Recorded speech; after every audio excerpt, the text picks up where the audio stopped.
Let's dive into the pros and cons of this ultra portable e-reader, exploring what's good, what's not, and the downright unappealing aspects. Let's kick things off with its size, which might trick you into thinking it's a phone. The Boox Palma sports a 6.13-inch display, making it incredibly pocket-friendly and easy to handle. However, it feels bulkier than you'd expect for that screen size. The screen's aspect ratio of 2:1 is a bit wider than on most smartphones, which usually have around 20:9, giving them a taller display. But that form factor and screen size comes with the drawback of a pretty short line length when reading a book, which I found needed a bit of time getting used to. The front is flush, and the glass seems to be pretty scratch resistant, so I suspect it's the same aluminosilicate glass Boox is using on the Boox Tab devices. But just keep in mind that this isn't Gorilla Glass, so I wouldn't bet on it being as resistant to scratches as that.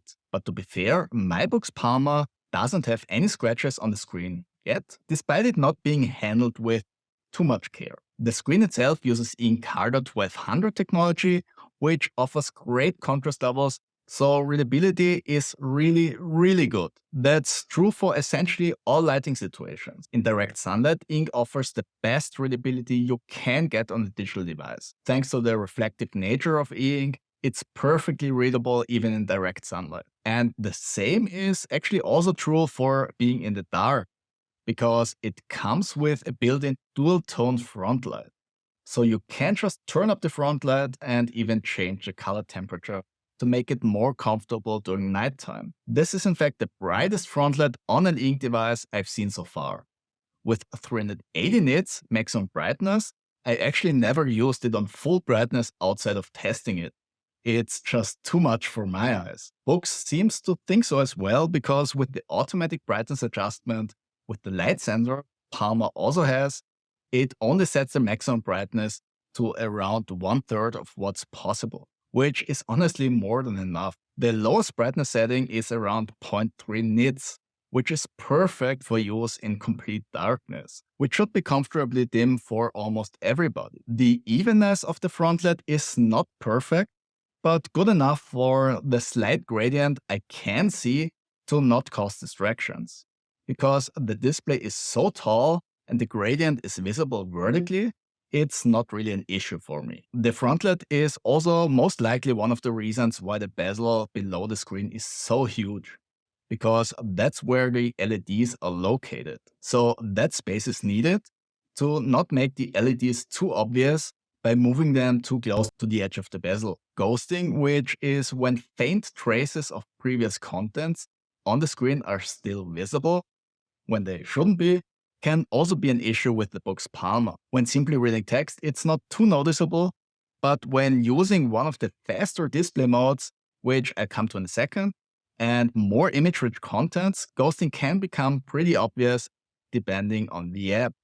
Besides the volume rocker and power button, there's also a dedicated function key on the other side of the device. I've set it to refresh the screen when pressing it, which immediately helps with the ghosting.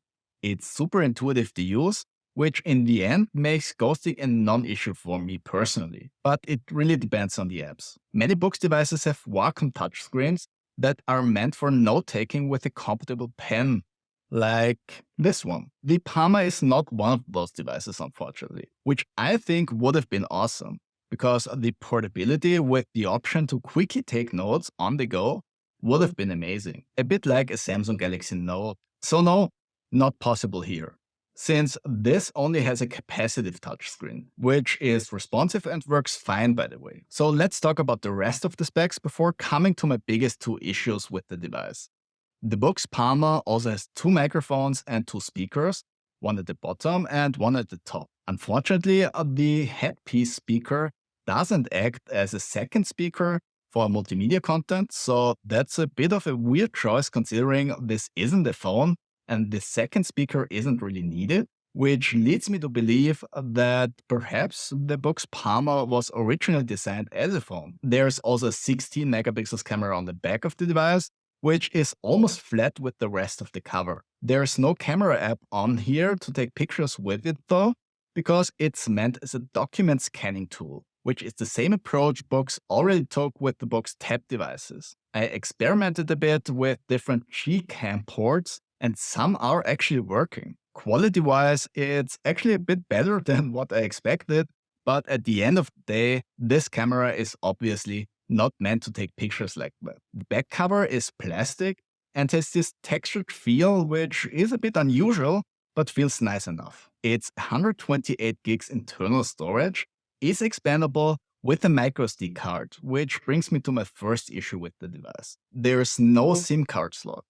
So as I said in the beginning, it looks like a phone, even feels like one, but is missing cellular connectivity, which stops this right in its track to be a full phone replacement. Because no matter how good everything works on a software level, which I'll come to in a moment, it will never be able to replace my phone for that simple reason. Sure, it has Wi-Fi, so I have internet connectivity through an access point, and thanks to Bluetooth, I have wireless connectivity to my headphones, but in the end, that can't compensate for the missing cellular connectivity in my opinion. So I typically have my phone, my wallet, and my keys with me when going outside. With a fully fledged EInk phone, that wouldn't change. But with the Boox Palma, it's like carrying a second phone with me, which somewhat defeats the purpose of it being ultra portable, because it still is an additional item I need to carry. And with that in mind, I can also simply take my Kindle with me and put it in my jacket as well. Okay, so let's talk about the software and what using Android 11 on EInk actually feels like, because Android isn't meant to run on a screen like this. EInk is typically too slow for Android apps, and those apps aren't designed for the black and white screen. But Boox did an amazing job in optimizing Android for EInk. They really did. But that's really no surprise, since this is essentially the same experience you'd find on any other Boox device. What this means is that it lacks animations in the user interface, and everything has been optimized to be of high contrast. So no grayscale gradients in most of the UI, but just sharp black lines to make everything crisp and clear, which honestly works really well. You can also install your own Android apps either through sideloading or by the integrated Google Play Store, which you'd think will be more of an issue, but even that works fine for most apps. Because the Boox Palma also has something called the Boox Super Refresh technology. What this means is that you can switch to faster refresh modes that let you run even fast-paced Android apps without issues most of the time. The main drawback when using one of those modes is that ghosting can be a bit more noticeable, and there's a slight image quality degradation compared to the regular HD mode. If a simple switch to one of the faster modes isn't enough to run an app properly, you can do a bit more fine-tuning to even run the most stubborn Android app on the EInk screen. But that sometimes takes a bit of tinkering. Speaking of which, the whole experience with Android on EInk and the Boox user interface in general is not the easiest to use system you'll find.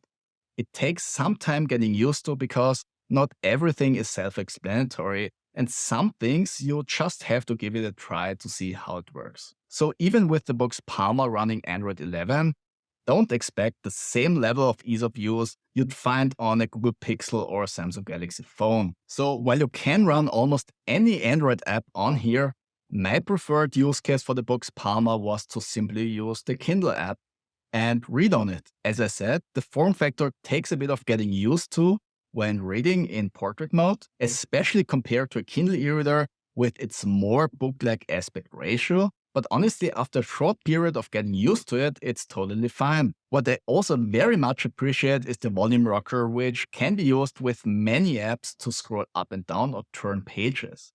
When I first got the Boox Palma out of the box, I wondered why they positioned it below the power button.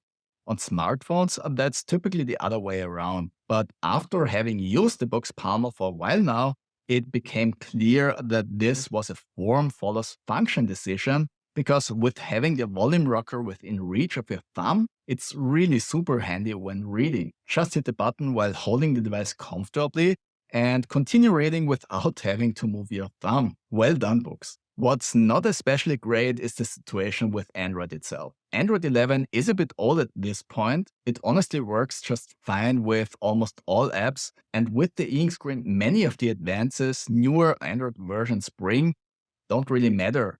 But it's still an issue in terms of future-proofing the device, because at some point apps will stop supporting this Android version, and Boox isn't in the habit of upgrading Android on their devices, but just keeps releasing new ones, as evidenced by the Boox Tab Ultra C Pro here. Also, the Android security patch is dated June 2023, which is not the worst I've seen, but also not great for a device that seems to want to bridge the gap between an e-reader and a phone. But as I said, it's not a phone. So I can see past that the same way as I typically tolerate it with the EInk tablets Boox is offering. What I still have a problem with is the unclear privacy situation, because the Boox Palma, same as other Boox devices I've tested in the past, is connecting to Chinese servers, even though I've disabled software update checks and I'm not using any Boox services. So while Android connecting to the web isn't unusual,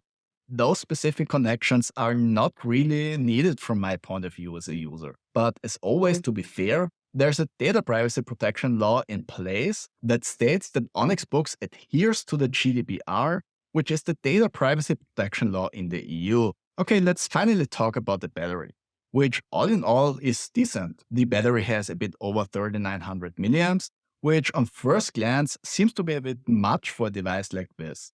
But that battery size is needed because of the Boox Super Refresh technology I mentioned. Because even when not using the faster screen refresh modes, the tech draws more energy than a typical EInk screen does. Raw standby times are impressive if you don't use the device actively. I'm talking about around 3 weeks of standby time. When reading with a page turn interval of 10 seconds and without using the Frontlight, the battery drains at around 6% per hour, giving me around 16 to 17 hours of battery life when just reading. With the Frontlight at around 30%, that's also the setting the automatic Frontlight adjustment is capping the brightness level to approximately. It interestingly didn't draw significantly more energy, still around 6 to 7% per hour. So again, around 14 to 16 hours of battery life with a full charge. For context, the entry-level Kindle manages a runtime of around 21 hours on one charge when reading. When doing a bit more than reading on the Boox Palma, battery life can get much shorter. So watching videos or using fast-paced Android apps with the ultra-fast mode needs more energy, resulting in shorter battery life. It's hard to put an exact number on that because it really depends on what you're doing, but just watching a YouTube video, it draws around 10% per hour with the 30% Frontlight setting in ultra-fast mode, which puts battery life at around 10 hours total. And here is where it gets a bit harder to recommend, because that battery life is already in the LCD smartphone territory. So despite having an EInk screen and without having cellular connectivity, the battery might actually not last as long as the one in your phone. And that brings me to my last point, the price. I bought the Boox Palma for 300 euros, which I honestly think is quite expensive for what you get. Don't get me wrong. Bottom line is that I really think it's a cool device, but at the end of the day, it's not a tablet, it's not a phone, it's a small e-reader. Yes, you get Android and can do a lot more on this than on a Kindle, but you also have to compromise a lot more than on a phone with an LCD. And with that in mind, if you mainly want to use the Palma for reading, because it's lacking the SIM card for anything more substantial in day-to-day use, if you ask me, its price is simply too high. I'm sure people will disagree with me on that, which is fine. If you got the Boox Palma and are happy with the value for money, that's all that really matters. But putting it in context with the rest of the e-reading market, where you can get an entry-level Kindle with a 6-inch 300 ppi display for 100 euros or $80, 300 euros for the Boox Palma seems a bit much. What the Palma is really lacking to justify that price point is cellular connectivity, which would make this a much better deal in my opinion. because with that, it could really replace your phone, help a bit with a digital detox without having to sacrifice all of your digital habits. As it stands, I can recommend the Boox Palma to anyone who is looking for an ultra-portable e-reader, appreciate the flexibility of Android, and doesn't care that it's on the more expensive side. If you're interested in a phone with a more paper-like experience, also check out my TCL 40 Next Paper review right here. It's not EInk, but Next Paper has its own advantages and it's actually also cheaper. Thanks for your time watching and see you in the next one.